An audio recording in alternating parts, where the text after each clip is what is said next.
So when we start with relationships, we want to determine if it is a function, first of all. We want to write a calculation for the function or describe it if with some calculation of multiply and add and subtract. And then once we've established that, we want to write it in function notation. So we want to use this new notation. Instead of saying y equals or the output equals, we're going to say f of x equals. And then we're going to use this function to calculate unknown values. Okay. So this is our example here. We have our input, our independent variable, our x. Okay, this is our x here is going to be our jerseys. That's our independent variable. And our dependent variable, the charge is dependent on the number of jerseys. Our dependent variable is charge. Okay, that's going to be our output, or y. So we have here 0 jerseys, $50, 10 jerseys, $350, 20 jerseys, $650, 30 jerseys, $950. Okay, so what's this? What is our charge, and what is the calculation for this charge? So first of all, we need to determine if this is a function. So we have each number mapping onto one other number. Okay, one input maps onto one output. So that is a function. Okay, that passes our function test in that way. So secondly then, okay, so A, let's answer A here. A, it is a function.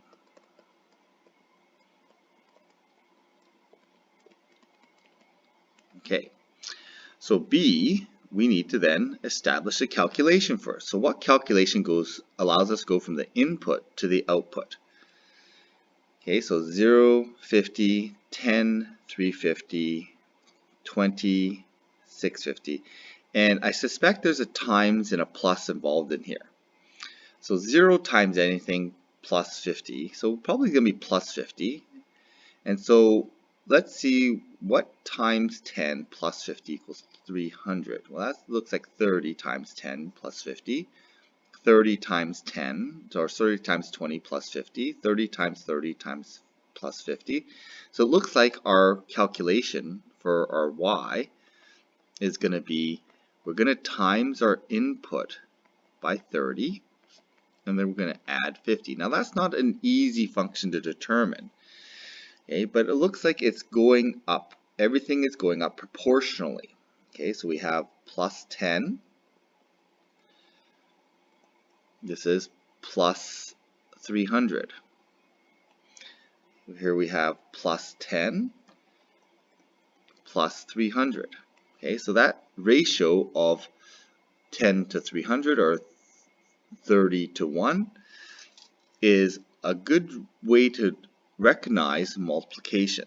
Okay, if there's multiplication involved, it's going to go up by this ratio. So there's our calculation. Okay, so this allows us to calculate all the values in the table. We're going to write this now in function notation.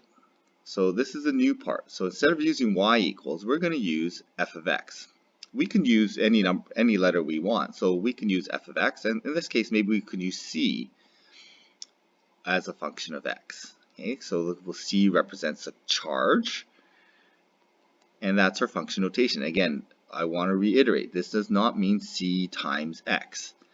Okay, this just means our function c uses x as a variable, and we're going to use 30 times x plus 50. Okay, so this is our calculation here. And then we can use this calculation then to calculate the unknown parts of the table. So I'm going to put 35 in here, and this is what it looks like to use the function notation. So the first layer of function notation is really just, it replaces y. Okay, it's just another way to replace y and allows us to tell the difference between one function versus another. The other layer is we can use this notation to show our input and output. So it looks like this. Our input x is going to be 35. So I'm going to do this 35 right here. Okay, that's what we're calculating. So I'm going to input 35 here. That's my input. So this is how we use function notation. We use this in variable, or this part inside the brackets, just represents what am I going to put into the equation. So this is 30, and instead of x, I'm going to use 35. So I'm going to replace the x with 35 and then do the calculation.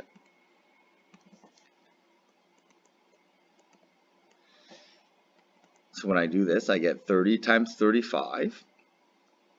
That's going to end up being 1,050 plus 50 gives me $1,100.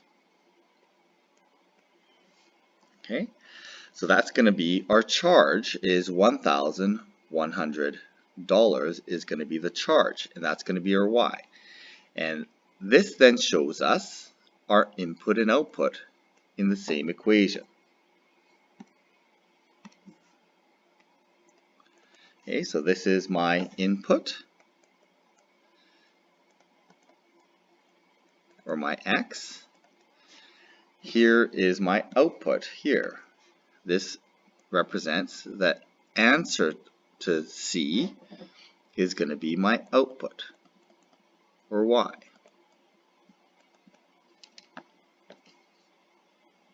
Okay, so this is how we start using the function notation.